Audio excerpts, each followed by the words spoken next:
Kalau kalian itu membayar bulanan syahriyah, maka niatkanlah sedekah.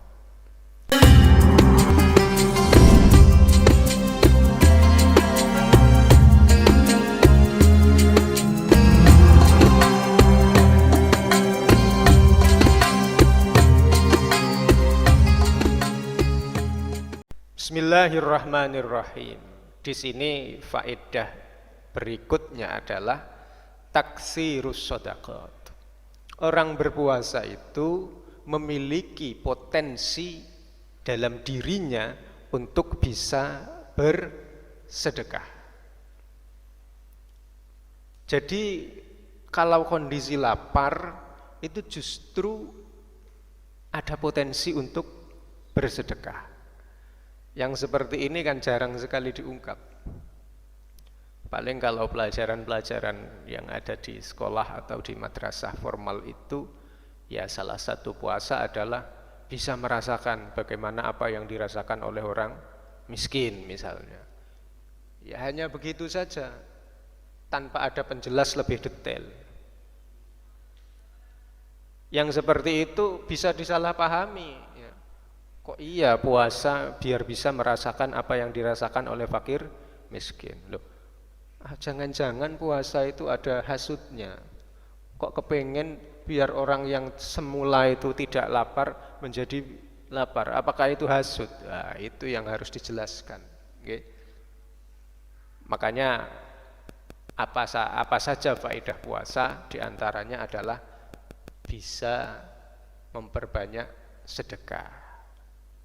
Kalau kemudian faedahnya itu hanya dipahami sebagai agar bisa merasakan apa yang dirasakan oleh orang miskin, podo karo ngapokne, kapok kon poso, luwe podo karo aku, itu kan tidak benar.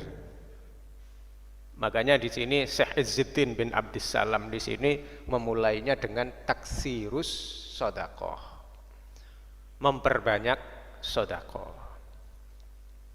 Fali annas-shaima idza jaa tadzakkara ma indahu minal ju'.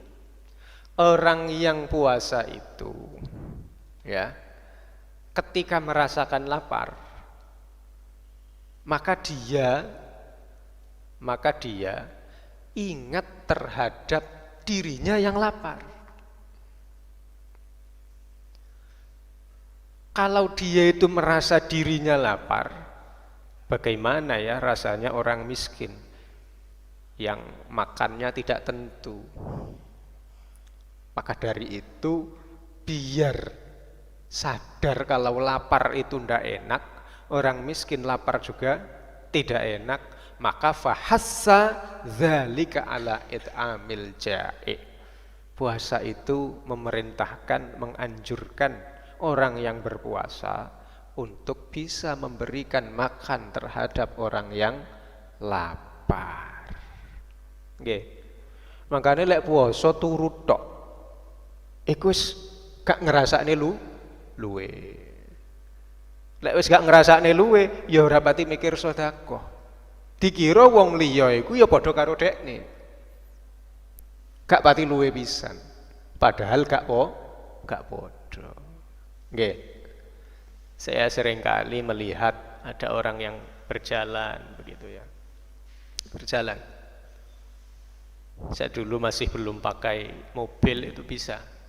Ada orang yang berjalan di pinggir jalan, yang di bawah itu enggak jelas. Dia itu bawa apa itu enggak jelas. Saya berhenti. Bu, sampean bawa apa? Ini apa yang bisa saya dapat diberi orang saya bawa.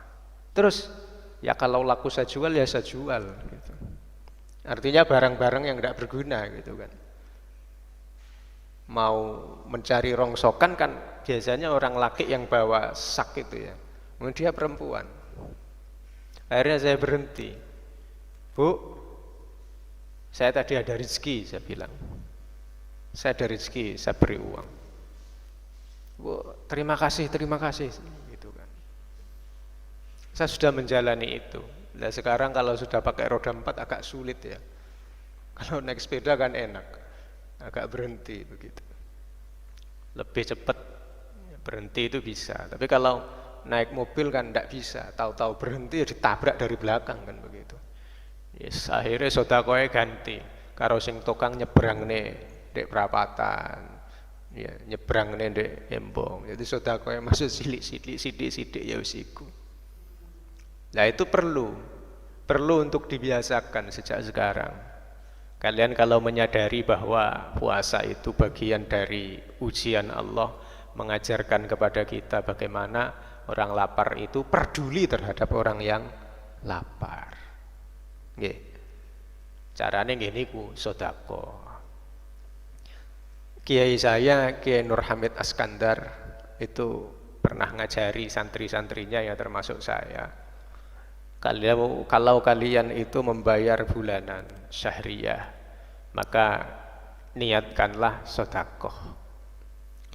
Syahriyah misalnya 1 bulannya itu berapa? 300.000 misalnya. Ya diniatkan, diberikan kepada pengurus, diberikan kepada pesantren, diberikan pada madrasah ya yang mengelola keuangan itu, ya diberikan saja. Ada tulisannya apa? Kartu SPP-nya itu, kartu bulanannya itu, ya itu begitu. Tapi dalam hati diniatkan sedekah. Kata kiai saya, dapat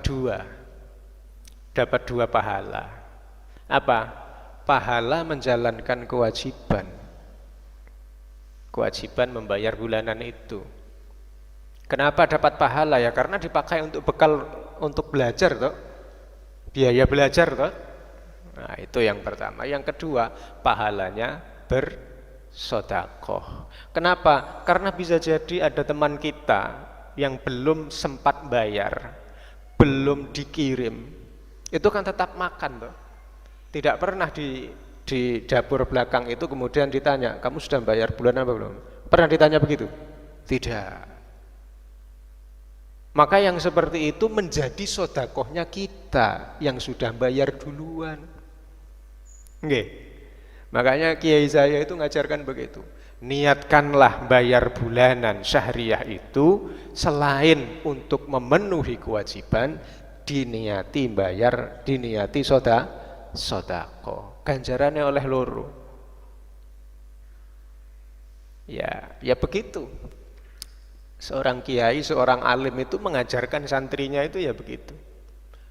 Ndak kudu terus muni hadis endi, ayat endi, ndak kudu. Karena memang perilaku para kiai, para sesepuh kita itu sudah merupakan dalil. Saya melihatnya begitu. Kiai-kiai sepuh itu jarang dalil. Kalau ngajari santrinya itu jarang dalil, mengeluarkan hadis, mengeluarkan ayat. Enggak. Karena perilakunya beliau, ucapannya beliau itu sudah bisa jadi dalil. Lah kayak tadi kan sederhana. Ngajari kita untuk membayar syahriyah bulanan itu dengan niatan sedekah, dapat 2. Setelah saya bisa ngaji, mencoba mencari referensi itu, ya ternyata begitu. Kalau kita belajar, kalau kita mencari ilmu, itu kan fisabilillah, termasuk orang yang membiayai. Itu adalah bekal fisabilillah.